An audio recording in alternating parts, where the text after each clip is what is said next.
Are you ready for the unexpected? Here we go. Number 1, cruelty to animals.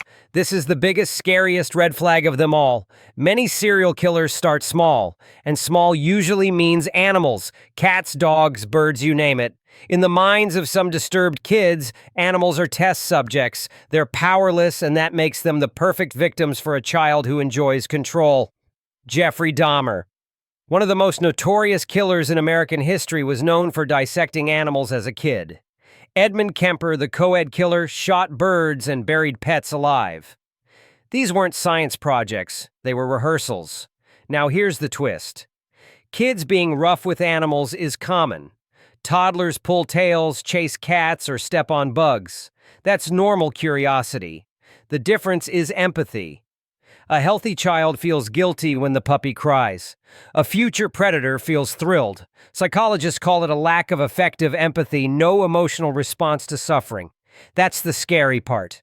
So the next time you hear a child laughing while torturing the neighbor's cat, don't shrug it off. It's not just boys being boys. History shows it could be the first step down a very dark road. Number 2, obsession with fire. Fire is magical to kids. It's warm, bright, powerful. But some children don't just like looking at campfires. They become obsessed. They light things on purpose. They burn toys, papers, or even houses. And when asked why, they often say, "I like watching it burn." This is more than pyromania. Psychologists connect fire setting with deeper impulses. Fire is destruction and control rolled into one. Children who feel powerless at home or school sometimes turn to flames as a way to feel like gods. They can erase entire structures with a single match. David Berkowitz, the son of Sam, admitted to starting hundreds of fires as a kid. Investigators later connected his fascination with fire to his need for power and destruction. Of course, plenty of kids roast marshmallows or light sparklers without becoming arsonists.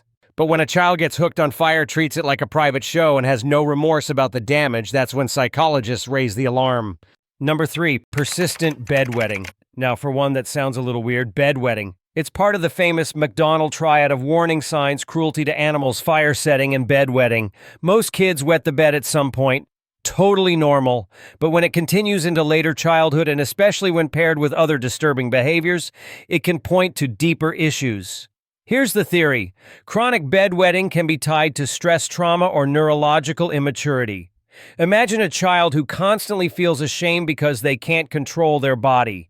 They get punished, mocked, or humiliated for it. That shame builds resentment. Combine that with other emotional issues, and you have a dangerous cocktail. It's not that wet sheets create killers, but in the backgrounds of certain infamous criminals, you'll see this embarrassing little detail pop up. It's less about the act itself, more about the environment of neglect or abuse that often goes with it. So if your 10-year-old still wets the bed, don't panic. But if that same kid also tortures animals and lights fires, that's when the pattern becomes alarming. Number 4, lack of empathy. This one is chilling. Imagine a kid who punches another child, watches them cry, and just doesn't care. No guilt, no apology, maybe even a smile. That's not just bad behavior, that's a potential early sign of psychopathy. Psychologists use the term callous, unemotional traits. These kids aren't just mean. They're emotionally flat when it comes to others' pain. They can hurt, manipulate, or betray without flinching. Studies using brain scans have shown differences in the amygdala, the part of the brain that processes fear and emotion in children with these traits. In simple terms, their emotional alarm system doesn't go off like it should. They don't get that gut punch of guilt that keeps the rest of us human. Ted Bundy, known for his charm and manipulation, showed this kind of coldness from an early age. He could hurt animals and lie smoothly without blinking. Later in life, he used that same lack of empathy to lure victims. Again, lots of kids can be mean on the playground, but the difference is whether they feel remorse. A conscience is what separates a future adult from a future predator. Number 5, fascination with death and violence. Kids are curious. They ask about dinosaurs, superheroes, and yes, even death. But there's a line between curiosity and obsession. Some children get fixated on blood, gore, and violent fantasies. They draw disturbing pictures. They act out violent scenarios with dolls. They talk about killing with an eerie level of detail. When this becomes a pattern, psychologists take notice. It's not the same as watching Power Rangers. It's a dark pull toward destruction, often tied to unresolved anger or trauma. Richard Ramirez, the Night Stalker, grew up surrounded by violence. He witnessed abuse, injuries, and even death at a young age. That exposure became fuel for his later crimes.